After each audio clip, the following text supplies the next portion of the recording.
सुख का एहसास करने के लिए अपने शरीर का एहसास कीजिए, क्योंकि शरीर सुख का बना होने से सुख ही है।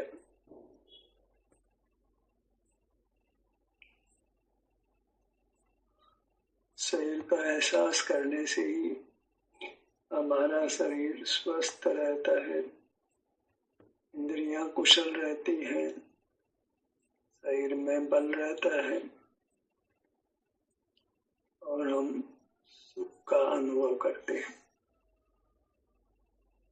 ज्ञान और बल तभी तक है जब तक मूर्त शरीर का संबंध है। मूर्त शरीर का संबंध टूट जाने पर फिर केवल सुख ही है।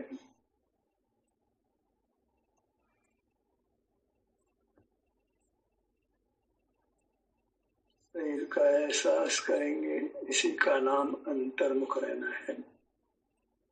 परमात्मा सर्वथा अंतर्मुख है, अर्थात निरंतर उनको अपने शरीर का एहसास रहता है। शरीर नाम अपने द्रव्य का है, शरीर से भिन्न कोई हमारा द्रव्य नहीं है। हमारा शरीर अनुभव गोचर है, वही मूर्त शरीर है, वह ज्ञान गोचर है। उसको तो ज्ञान का विषय बनाना ही नहीं है। वह तो रूप बदलता रहता है, विश्वसनीय नहीं है। हमारा अमूर्त शरीर ही जब अनुभव से पूर्ण स्वस्थ और सुख नहीं होता है, वह कभी रूप बदलने वाला नहीं है। अनंत काल तक सुखमय ही रहेगा। अंतर्मुख होकर अपनी वृत्ति को सघन बनाइए, बलवान बनाइए। आप सहिष्णु होंगे, परिचयों के बीच में भी आप पराश्रय करना नहीं चाहेंगे। अनुभव करके ही परिचयों से मुक्त होंगे, दुखों से मुक्त होंगे। अनुभव में सकल दुखों को नष्ट करने की ताकत है, संपूर्ण सुख देने की ताकत है। इसलिए अंतर्मुख रहिए, अपने शरीर के साथ रहिए, उसी का एहसास के साथ ही स्वमेव ही सुख का अनुभव होता है। और शरीर से च्युत होने पर ज्ञान भी होता है, सम्यक होता है, विशेष बल की अनुभूति भी होती है। पर हमें तो प्रयास ही करना है कि हम सर्वथा अंतर्मुख ही रहें, क्योंकि हमारा आदर्श सर्वथा अंतर्मुख है। परमात्मा को परम गुरु कहते हैं, वे सर्वथा अंतर्मुख है। हमें उन्हीं का अनुसरण करना है। हम उनके अनुयायी हैं, हमें सर्वथा अंतर्मुख रहना है। बाहर नहीं देखना है, पर पदार्थों को नहीं जानना है। बस अपने सिर से पैरों तक अपने अनुभव से रहना है। ये अनुभव ही हमको आनंद घन करता है, आनंद का अनुभव कराता है। तो घन से आशा ही है कि पर पदार्थों से अप्रभावी करता है। ज्ञान में रहता हुआ जीव ही पर पदार्थों से प्रभावित होता है। संसारी प्राणी बहिर्मुख रहते हैं, इसलिए उन पर वातावरण का प्रभाव पड़ता है। वे नहीं कह सकते हैं कि हम पर परिणति से अप्रभावी हैं। जो अपने स्वरूप के अनुभव रूप है, पूरी तरह अंतर्मुख है, मूर्त के बंधन से भी मुक्त हो गया है, वही ये कहने का अधिकारी, माने वही ऐसा व्यक्ति है जो पर से बिल्कुल प्रभावित नहीं होता है। न वो पर को जानता है, न पर से प्रभावित होता है।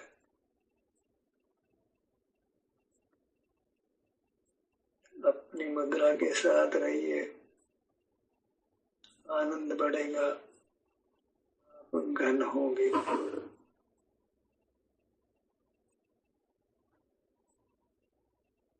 एक ही प्रण करना है, प्रतिज्ञा करनी है कि मैं सर्वथा अंतर्मुख रहूंगा। और अनेक प्रतिज्ञाएं की है, उनसे मोक्ष की प्राप्ति नहीं हुई है। एक ही वांछा करनी है, दुख हमने भोगा है, पुनः दुख नहीं भोगे। उसका एक ही उपाय है कि हम ज्ञान में नहीं रहे। ज्ञान बहिर्मुखता को कहते हैं, बहिर्मुख से प्रकाश को ज्ञान कहते हैं। तो मैं बहिर्मुख नहीं रहूंगा, मानी ज्ञान में नहीं रहूंगा। किसी भी पर पदार्थ को जानने की इच्छा नहीं करूंगा। अपनी मूर्त के, अपने शरीर के अनुभव एहसास रूप रहूंगा। तब सहज ही आप अपने में होते हैं। अंतर यात्रा भी होती है, अपने आप ही होती है। एक बार निर्धार किया कि बाहर रहने से बहुत दुख भोगा है, अब आगे दुख नहीं भोगना है, तो पर पदार्थों को जानना, वही तो बहिर्मुख रहना है। तो मुझे पर पदार्थों को नहीं जानना है, बाहर की दुनिया को नहीं जानना है, लोक संज्ञा में नहीं रहना है, लोक को ज्ञान में नहीं लेना है, अपने अनुभव रूप रहना है। एक तरफ लोक का ज्ञान है, उसके फल में पंच परावर्तन है।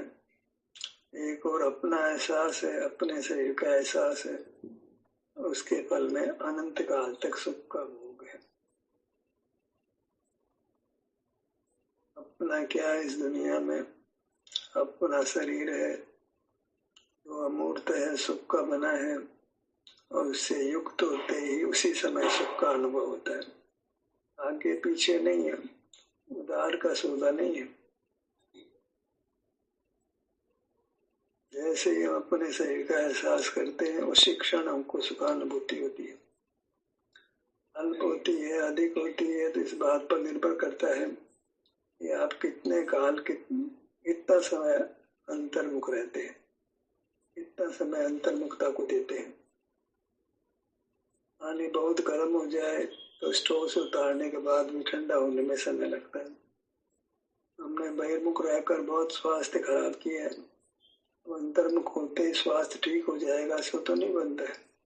धीरे धीरे स्वास्थ्य ठीक होता है। स्वास्थ्य का ठीक होना ही सुखी होना है। हम स्थित होते हैं तो स्वास्थ्य ठीक होता है, स्वास्थ्य ठीक होता है तो हमको सुख का अनुभव होता है। काम एक ही करना है, स्वयं में स्थित रहना है। ऐसा निर्धार होता है तो बिना अंग उपांगों का नाम लिए ही हम अपने शरीर में उपस्थित रहते हैं। अंग उपांगों का नाम लेने की आवश्यकता भी नहीं रहती है। सहज ही अपने शरीर के विभिन्न भागों में हमारा विचरण होता रहता है। इतना श्रम भी नहीं करना पड़ता है कि अंतर यात्रा करें, एक अंग से दूसरे अंग पर जाएं, वो भी नहीं करना। सहज ही एक स्थान से दूसरे स्थान पर विचरण हो जाता है। कितना सुगम, कितना सरल। अंग के नाम का भी विकल्प नहीं करना पड़े, एक अंग से दूसरे अंग पर जाने का यत्न भी नहीं करना पड़े। सहज ही अपना अंतर्मुखता बनी रहे, शरीर का एहसास होता रहे, सुख का अनुभव होता रहे, वितरागता बनी रहे, परिणति ऊर्ध्व होती जाए, सुख बढ़ता जाए। ऐसी उत्तम स्थिति बनती है जब हम अपने शरीर का एहसास करते हुए रहते हैं। अपनी मूर्त भाग गई तो परमात्मा बन गई। वही तो हेतु है। मूर्त भाग गई तो मूर्त के अनुभव रूप रहेंगे। अपने मूर्त को ही मुक्ति रमणीय संज्ञा है,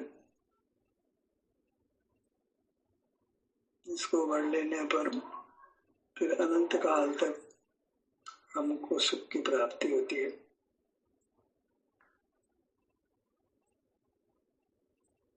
अपने मुद्रा को लक्ष्य में रखिए, इतना ही तो धर्म का स्वरूप है। आप जिस किसी आसन में बैठे हैं उसका आपको अनुभव होता है। बैठे हैं तो बैठे पने का अनुभव होता है, खड़े खड़े हैं तो खड़े होने का अनुभव होता है, लेटे हैं तो लेटे होने का अनुभव होता है।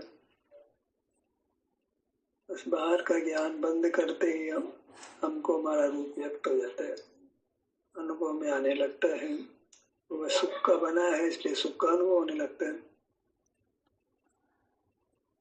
मीठी वस्तु खाने का मन हुआ, कभी चरपरी खाने का मन हुआ, कभी सुगंध को सूंघने का मन हुआ, कभी सुंदर रूप को, सुंदर रंग को देखने का मन हुआ, सुंदर आवाज को सुनने का मन हुआ, और अपने शरीर के सुख का अनुभव करने का मन हमको निरंतर होना चाहिए, लेकिन नहीं होता है तो अंतर्मुखता भी नहीं बनती है। शरीर के सुख का अनुभव करने का मन बनाइए, जो शरीर के सन्मुख होने से होता है। सुख अपूर्व है, उसके सामने फिर सुगंध का सुख, रंग का सुख, रस का सुख, स्पर्श का सुख, आवाज का सुख कुछ नहीं रहता है। वहाँ तो सुख का भ्रम है। और जब हम शरीर का एहसास करते हैं, अंतर्मुख होते हैं, तो जो सुख है वह वास्तविक है। और विशेषता ये है कि अभी वो सुख पूर्ण नहीं है, इसलिए वो बढ़ता है। एक बार पूर्ण होने के बाद में फिर बढ़ने का मामला नहीं, जो कहते हो रहता है। उससे अधिक सुख होता ही नहीं है, पूर्णता को पा लेते हैं। ऐसी उत्तम स्थिति को हमने पाना है। उसके लिए करना क्या है?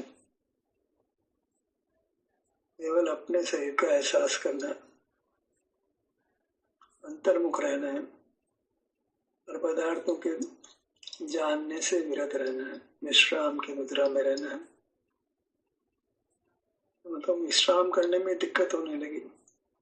काम करने में दिक्कत तो लोगों को होती है, हमें विश्राम करने में दिक्कत हो रही है।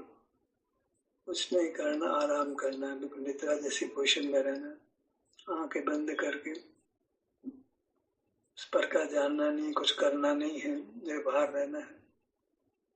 ये स्थिति है, इतना विश्राम हो जाता है कि निद्रा की आवश्यकता नहीं होती, अनंत काल ही नहीं होने वाली।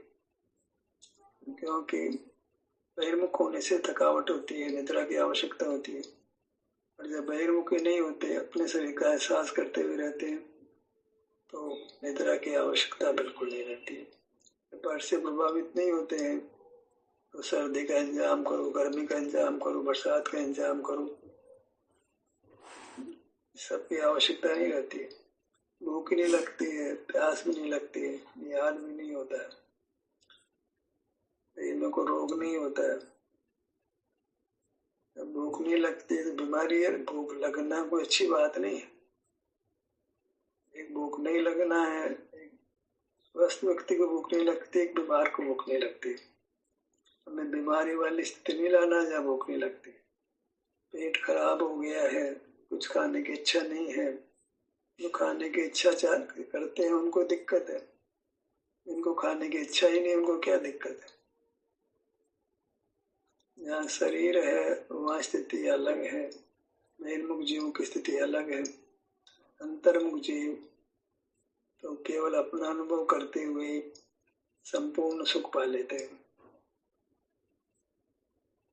और अंतर्मुख चित प्रकाश का नाम दर्शन है, ज्ञान नहीं है।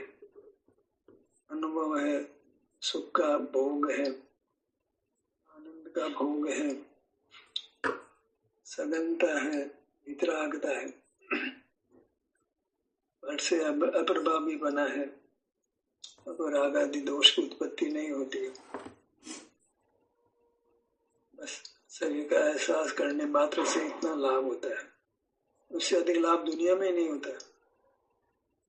वांछित सब कुछ हो जाता है, एकदम उत्तम स्वास्थ्य मिलता है, उत्तम सुख मिलता है। मुखमंडल पर आइए।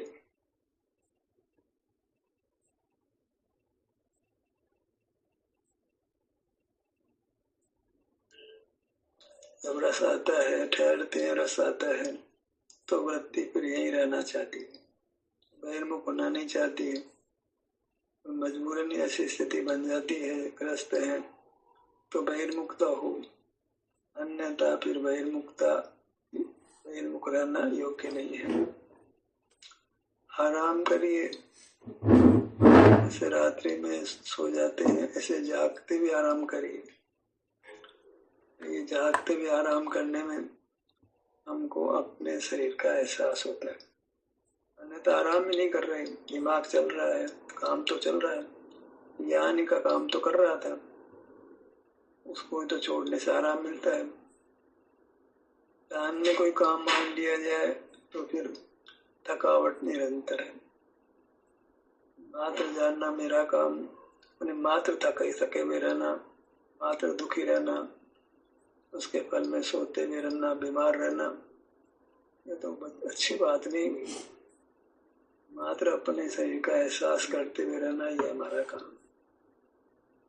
और वह भी अपने आप ही होता है, करना रहना नहीं है, अपने आप ही होता है। जब बहिर्मुखता को बुरा जान लिया, पर पदार्थों को जानने को कुशील जान लिया, तो सहज ही अपने में निवास होता है, अपने में उपस्थिति होती है, बिना प्रयत्न के होती है, सहज होती है।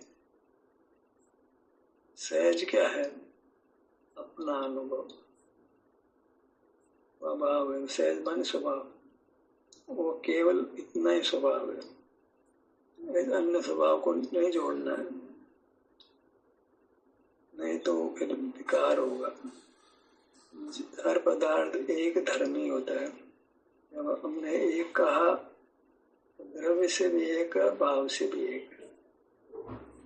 एक ऐसा नहीं किसी कि द्रव्य से तो एक है, भाव से अनेक है, ऐसा नहीं है।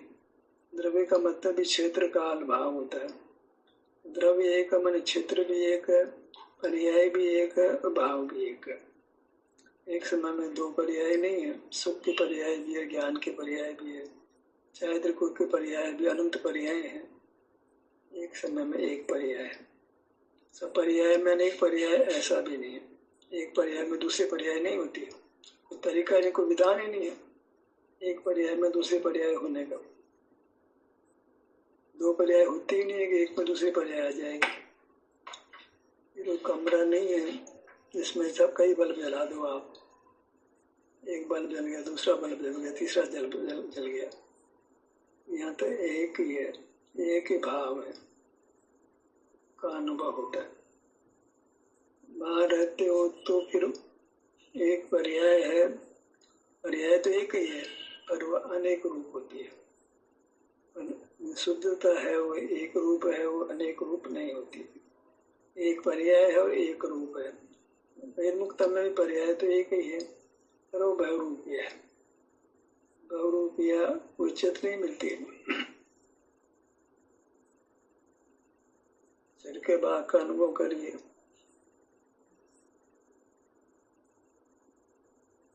क्या करना है एक बार अच्छी तरह समझ आ गया तो फिर वो काम अपने आप ही होने लगे।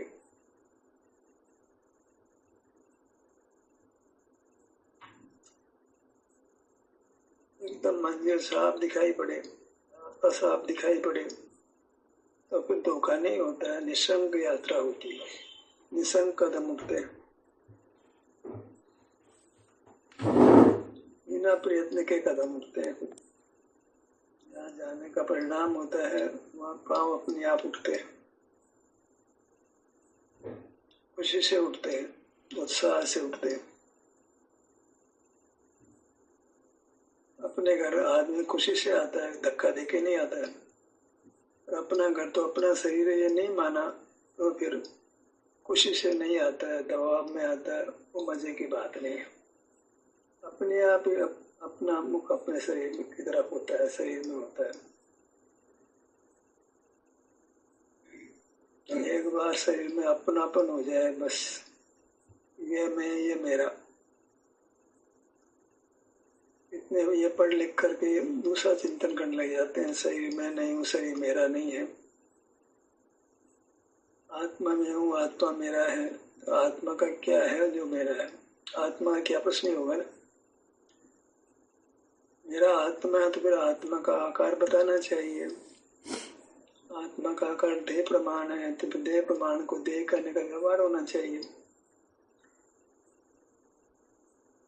ये अभी एक जीव अस्थि काय है, आत्मा काय है, आत्मा भी कहो, आत्मा को शरीर भी कहो, तब भी चलेगा। शरीर नहीं कहो, नहीं है ऐसा कहो तो नहीं चलेगा, अन्यथा तो हमारा पूरा नाम ही खंडित होता है। हमारा पूरा नाम तो जीवास्तिकाय है। अस्तिकाय माने बहुप्रदेशी है, बड़ा है और एक निश्चित आकार वाला है। उस आकार से हमको संज्ञा मिलती है। मनुष्य है, कोई त्रियंश है, हम तो कहते हैं शरीर का अनुभव मत करो, मनुष्य तो होना भी, तो मनुष्य आकार का ही अनुभव करो। वो अनुभव आपके आता है, आपको ऐसा नहीं अनुभव में आता है कि नहीं 4 पैर हैं, सींग है, पूंछ है, जैसा देह का आकार मूर्त का वैसा ही हमारा आकार हमको अनुभव में आता है, उतना ही क्षेत्र हमको अनुभव में आता है। देह से अर्थ अपना क्षेत्र ही लेना, अपना विस्तार ही लेना, अपनी सीमाएं हमको अनुभव में आती है, इसके परे मैं नहीं हूँ। सिर से परे नहीं हूँ मैं, पाँव से परे नहीं हूँ, बाएं कंधे से परे नहीं हूँ, दाएं कंधे से परे नहीं हूँ, सीने से आगे नहीं हूँ, पीठ से पीछे नहीं हूँ। अच्छी तरह अनुभूति होती है। ऐसे तो अनुभव करते रहना है। 8 का भाग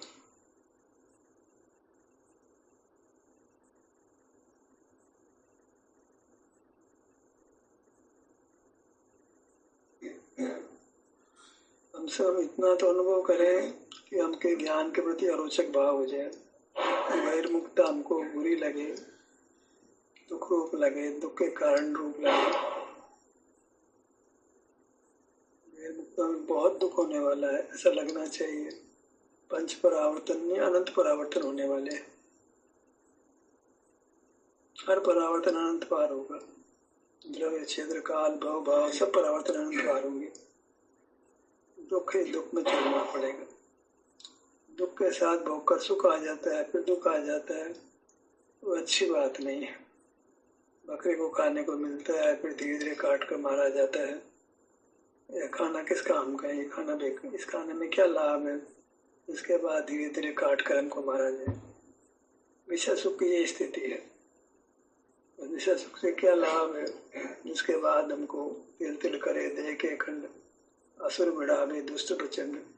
नरक के बाद छोड़ो, बुढ़ापे में बहुत तकलीफ होती है। जवानी में कैंसर रोग हो जाए, हार्ट ब्लॉकेज हो जाए, कितना दुख होता है, पेट में दर्द हो जाए, अन्य अन्य अनेक रोग हो जाते हैं, अंधापन आ जाए, बहरापन आ जाए, शरीर में बहुत कमजोरी लगे, चलने फिरने में दिक्कत हो, हिलने डुलने में दिक्कत हो, बोलने में दिक्कत हो, बहुत सारे दुख तो मनुष्य पर्याय में आ जाते हैं। कारण क्या है कि हमने जानने के प्रति हेतु भाव नहीं आया। विषयों को जान रहे हैं, विषयों के जानने का नाम ही तो काम भोग है। जानने में जो पदार्थ आते हैं उनको विषय कहते हैं। अपने मूर्त को विषय के नहीं कहा जाता है, अपने मूर्त को तो परमात्मा कहते हैं, आनंद गंध कहते हैं, आनंद का धाम कहते हैं। कोई विषय नहीं कहता इसको। ये विषय भोग नहीं है तो आनंद का भोग है। पर पदार्थ को विषय संज्ञा है, अपनी मूर्त को आनंद संज्ञा है। नेत्रों के भाग पर आइए।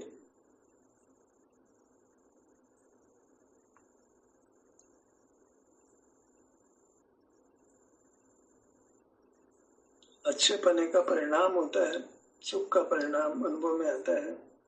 बस ये कि थोड़ा समय तो देना पड़ता है। रुचि जागृत नहीं होती, कभी जीव से एहसास करने का प्रयत्न नहीं करता है। अपने मित्रों से परिजनों से पूछे हम, क्या आप शरीर का एहसास करते हो, तो उनको लगता है क्या कह रहे हैं, क्या क्या क्या क्या शरीर का एहसास क्या होता है। पता ही नहीं है शरीर का एहसास क्या होता है तो करेंगे क्या। शरीर का एहसास भी कोई कर्तव्य है, कोई धर्म का स्वरूप है, जो करना है हमको, उसे सुख होगा। सुख का कारण ही पता नहीं तो सुख कैसे होगा। कानों का भाग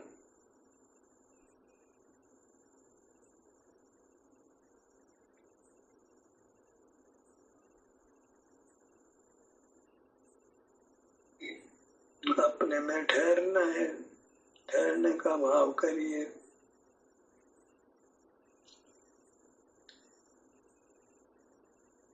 जब बहिर्मुखता हो जाती है तो एक ही चिंतन करना योग्य है, अरे बहिर्मुख रहकर मैंने कितने दुख भोगे हैं। याद करो बहिर्मुख रहने से कौन कौन से दुख आ गए थे, उनको बोलना नहीं है, उनसे प्रेरणा लेनी है। अब ये दुख नहीं भोगना है, बिल्कुल नहीं भोगना है। बहिर्मुखता से उत्पन्न हुए थे, सारे दुख बहिर्मुखता से उत्पन्न होते हैं, तो मुझे वो दुख याद करके वो बहिर्मुख नहीं रहना। नासिका,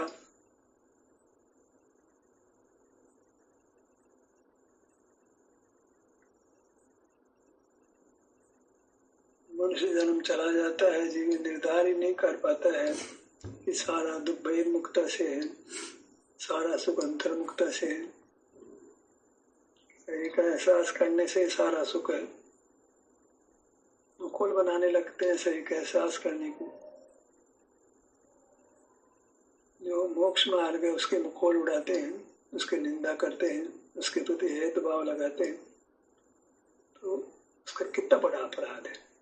मोक्ष मार्ग को बुरा कहना, बुरा मानना कितना बड़ा अपराध है। इस विधि से जीव पूर्ण सुख पाता है, उसी विधि की निंदा करते हैं, तो फिर जीव कैसे सुखी होगा। जिस मोक्ष मार्ग को निंद मान लिया, निंद थोड़ा ज्ञान मान लिया, संवेदन को निंदे, शरीर के एहसास करने को निंदे, तो उल्टी राह चल पड़ा। उल्टी राह तो कहाँ जाती है, एक इंद्रिय पर्याय में जाती है, बेहोशी की स्थिति में जाती है, दीर्घ काल तक बेहोश रहता है, फिर लटकी बनना ही मुश्किल हो जाता है।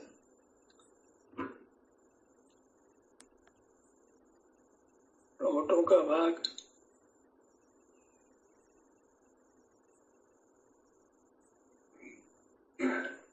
जिह्वा, पूरा मुखमंडल। मुखमंडल की प्रधानता तो है ही, यही आईडी के रूप में मुख ही दिखाया जाता है, क्योंकि हमारा बहुत सारा व्यवहार मुख के भाग से होता है। यहाँ पांचवें इंद्रिय स्थित होने से हम बहुधा यहाँ रहते हैं। बहिर्मुख रहने के लिए यहाँ रहे, यहाँ आते हैं। अब अंतर्मुख रहने के लिए यहाँ आना है, इतना सही तो करना है। यहाँ से तो बहिर्मुख होते ही हैं,